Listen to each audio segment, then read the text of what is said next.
Well, on my way. It's 7:30. It's outrageously late start.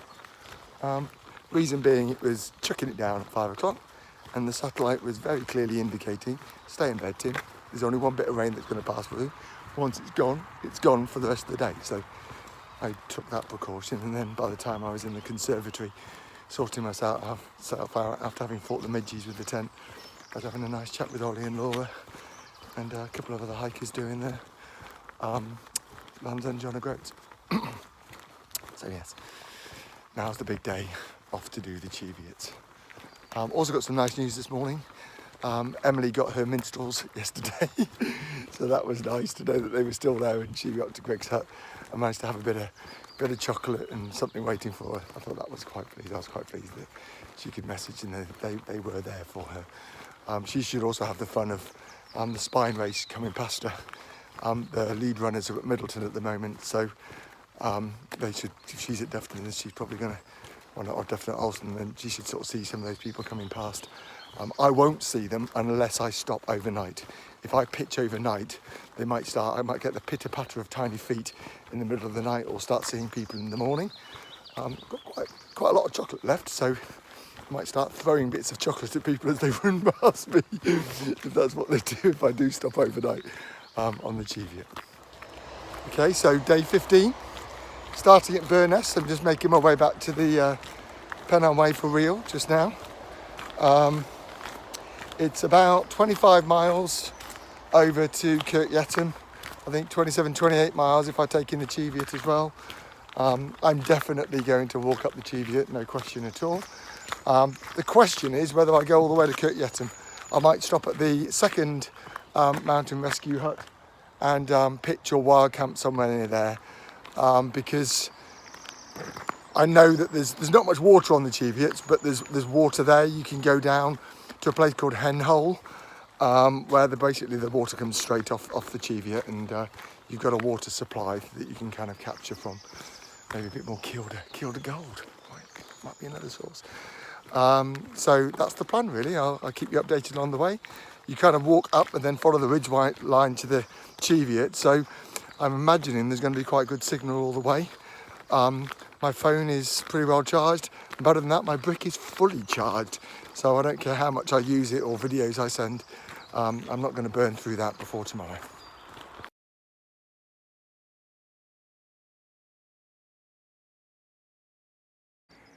Yeah, it's a real scramble up the last bit of the Burness Hill. That's where I camped here. I guess camped here. Last night whilst you were in there. But yes, hands and feet, not walking poles up there. But that's kind of it. Easy bit now. Off to Kirk Yetholm. Well, there's the walk clearly now. Over all the ridge to the Cheviot. There's in the cloud at the top. I go over, I'm not even sure that lump at the end's not the shield, to go down to Kirk Yetholm. Yeah, if I went to the crow flies, I bet Kirk Yetholm's not far from here. But got to do that first. I've not shot many videos yet because it's been a bit too windy, but I'm in a little valley now, so it's a bit more sheltered. You can see there on the top of the hill, that's Chew Green. That's an old Roman site that you kind of skirt around. And I think I followed Deer Street, which is the kind of Roman superhighway north. Kind of comes across the site and heads up as I then make a turn towards Windy Isle, which is a bit breezy today. It's got a chance of living up to its name, but yeah, Cheviots are really beautiful, just very wild and remote, very similar to the Peak District, just absolutely nobody here, nothing here, which is nice. Yeah. Weather's not great. It was rain this morning, still overcast, very wet underground now. Makes me wonder, there's a chance I'm going to go to Kirk Yetholm today. I might decide, stuff it, let's go all the way. I don't need to make that decision yet. We'll decide later.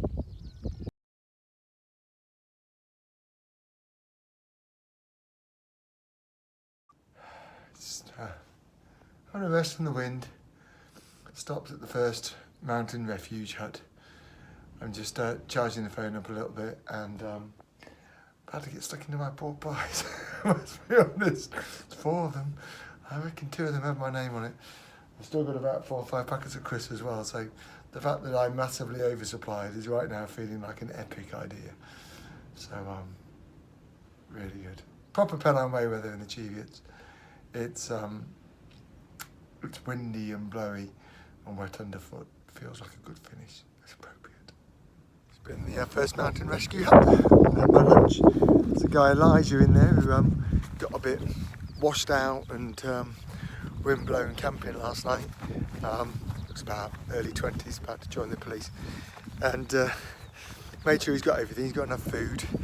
I checked he was wearing plastic bags around his socks to keep his feet warm, so I offered him some more socks, but he says he's got other dry socks, so he's obviously alright, he's obviously fine. But just having a nice natter with him.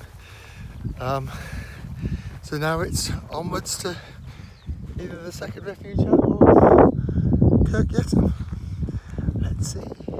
So that's the Windy Isle, over to King's Seat, to the Cheviots, which might be the one in the background, don't know.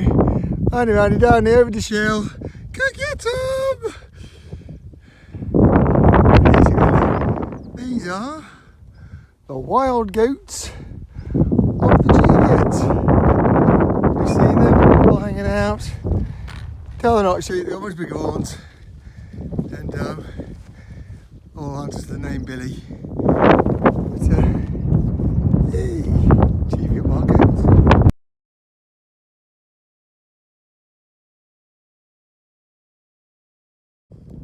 I know it's too windy, but just to talk about it, it's go over there, up to King's Seat. That's where the path deviates for me to go and do the Cheviot. Then come down the bottom, go over the Shill, which is that, and then we go and make our way into Kirk Yetholm, somewhere over yonder. That's the rest of my day.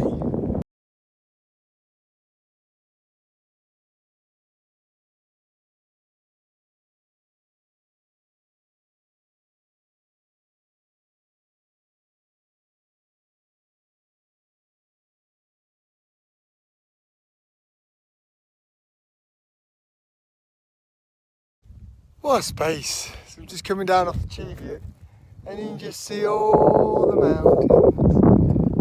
I mean, all of those peaks there is what I'd just come over. I was at the other end of that. It is quite extraordinary this last day of the Pennine Way. You basically cross a mountain range. Yeah. I mean, obviously it's a mountain range that is really big scale, but very, very ground down by ice over the years. But yeah, you look at it, it's still a mountain range. It's something. It's something.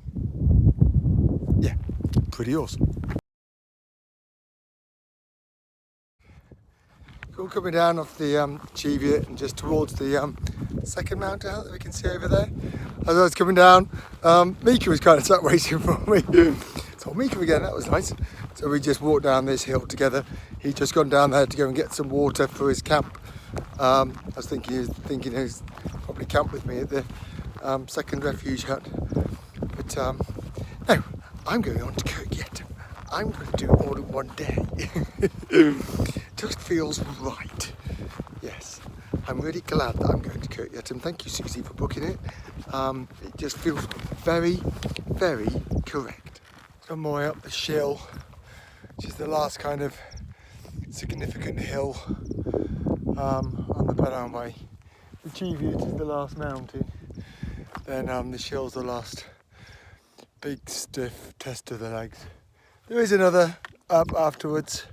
Forget its name, but it's not as beastly as this. This is the last tough one, and then it's a downhill, slightly rolling, but still all downhill to Kirk Yetholm. Look at the view. Look at those mountains.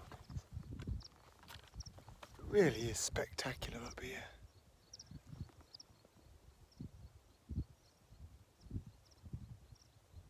Just spectacular.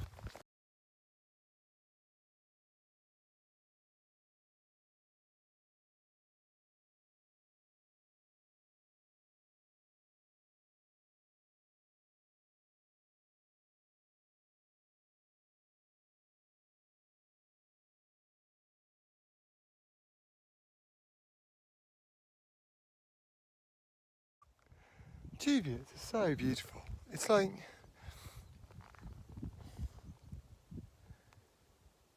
You don't feel like you're in England. It's like, it looks like mountains of another country. Reminds me a lot of North Wales without being quite as sharp. So it all feels big. They feel like big mountains. It feels like big landscape, the Cheviots. It's nice. Very nice place indeed. Oh, you dropped my walking stick. Now I'm this side of the fence. I'm pretty sure that means I'm now in Scotland. So yeah, seems quite similar to England, to be honest. Yeah, very nice, very similar.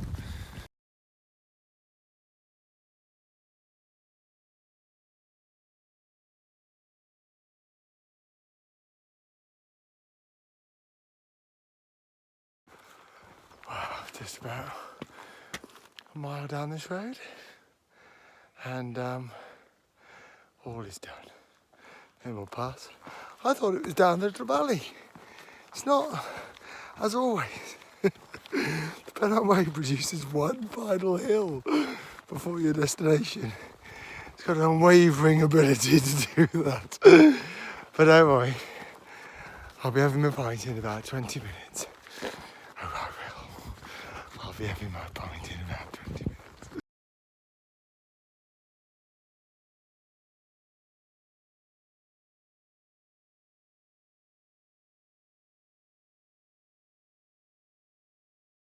Wow, look at this. This, ladies and gentlemen, is Kirk Yetholm. Interesting how they think these little houses in the corner do look different. You do feel like you're in a different country in Scotland, you always do. How come I've thought that? Just hop over the border and everything's just a little bit different.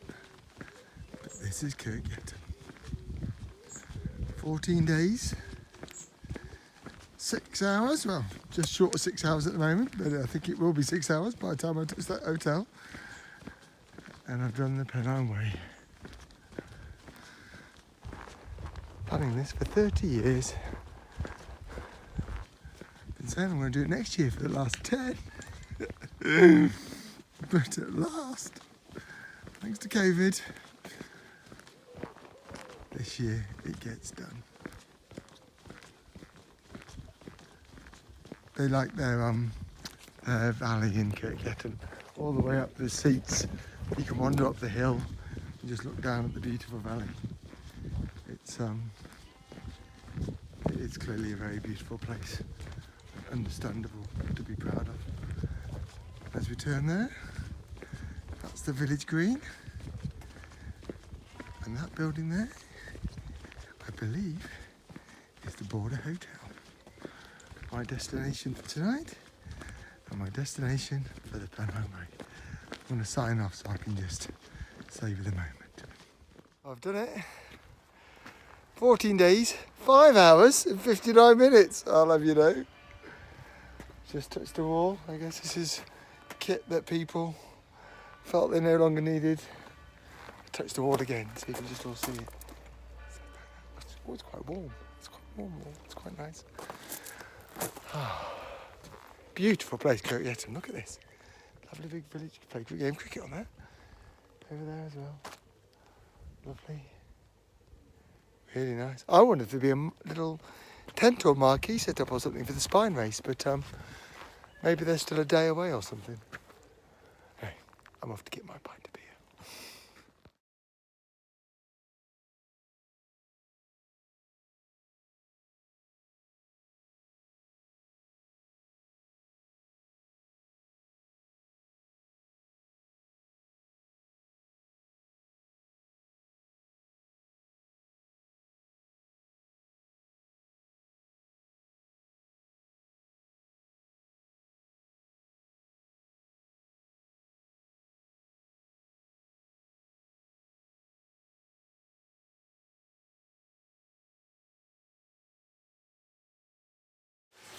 It's not a waterfall.